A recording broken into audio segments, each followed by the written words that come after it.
آج کیا واقعہ ہوا؟ جب آپ صبح آئے تو آپ کے علاوہ باقی لوگوں کو بھی یہاں پہ کہا گیا کہ آپ باہر چلے جائیں یا صرف آپ کے ساتھ ہی ایسا ہوا ہے؟ اور جو آج واقعہ ہوا وہ بتائیں کیا ہوا، کس ڈاکٹر نے آپ کو مارا ہے؟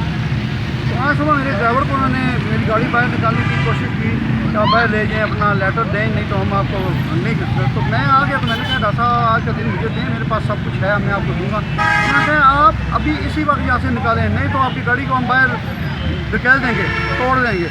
اسی سنا میں آگے اسٹاف کو لے کے ڈاکٹر عباس شاہ جو یہاں کے ڈی ایم او بنے ہوئے ہیں، تو انہوں نے کہا ہم کھڑی کسی صورت، میں نے کہا میرے ایم ایس ایف سے بات ہوئی ہے، انہوں نے کہا آپ سوموار کو ہم آپ کو ہر چیز کلیئر کریں گے، آپ کھڑی کریں.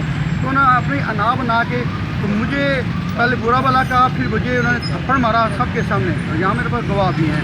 تو میں نے یہ سب تو یہ انسانیت کی، ہم میں خدمت کر رہا ہوں رات دن، تو یہ بھی انسانیت، کس انسانیت کی خدمت کے چند بندوں سے ٹکے لے کے ان کو وہ یہاں پر ووٹ کر رہے ہیں، ان کو فیور کر رہے ہیں. باقی یہ بھی غریب ہیں، غریب مریض بھی ہیں اور غریب ڈرائیور بھی ہیں.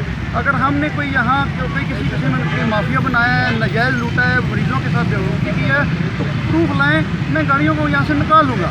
ابھی یہ بتائیں ایم ایس صاحب کے نوٹس میں یہ بات ہے، ایم ایس صاحب کو کیا کہنا تھا اس بات؟ ایم ایس ایف کے نوٹس میں نے لائی تھی. انہوں نے کہا ہم آپ کو بیٹا سوموار کو آئندہ سوموار کو وہ ہمارے ایڈمن گئے ہوئے ہیں تو لیٹر دیں گے تو یہ کلیئر کر دیں گے. لیکن اس بندے نے عباس شاہ نے اپنے طور پہ یہ اپنی اجارہ داری قائم رکھنے کے لیے یہ معاملہ کیا. یہاں سے کافی سارے گواہ ہیں، میں پیش کر سکتا ہوں. میں نہیں کہتا غیر اخلاقی کوئی کام ہو، میں بھی خدمت کے لیے بیٹھا ہوں، یہ بھی اچھی طریقے سے خدمت کریں، مافیا نہ بنے، لوگوں کو ریلیکسیشن دیں، اگر دوائی کی صورت میں، ایمبولینس کی صورت میں ان کو بچانا. ایک منٹ انسانی جان کے لیے بڑا قیمتی ہوتا ہے.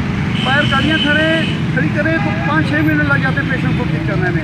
اگر اندر سے ایمرجنسی میں اور بھی کئی طرح کے رکشے الگ کھڑے ہیں، اندر جیب کاٹنے والے جیب کترے. اور اچھا جی، آپ بتائیں جی، جب یہ واقعہ ہوا ہے تو آپ ادھر ہی موجود تھے، تو کیا واقعہ ہوا، کیسے ہوا؟ صبح نے کہا ہے کہ آپ گاڑی باہر لے گئے. میں نے کہا کہ میں لاتا ہوں مرزا نویز صاحب کو، ان کی گاڑی ہیں، وہ کہتے ہیں کہ ٹھیک ہے لیٹر آپ دیں نا پھر آپ یہ ہے یہ آئے ہیں. لیکن یہ ایم ایس سے بات ہوئی اس کی بھی تھی کہ سوموار والے دن ہے. لیکن انہوں نے کہا کہ گاڑی آپ باہر لے جاؤ جی، نہیں تو شیشے توڑ دو. ٹھیک ہے. پھر انہوں نے اس طرح کہا کہ تھپڑ مار دیا مرزا نویز کے منہ پہ. سارے وہ ادھر میں بھی تھا، بلال بھی تھے، سارے ڈرائیور تھے ایمبولینس. لیکن اور کوئی ایمبولینس ساریاں کھڑی ہوئی ہیں، لیکن ہمیں وہ کہہ رہی ہیں کہ آپ باہر نکالو باہر نکالو.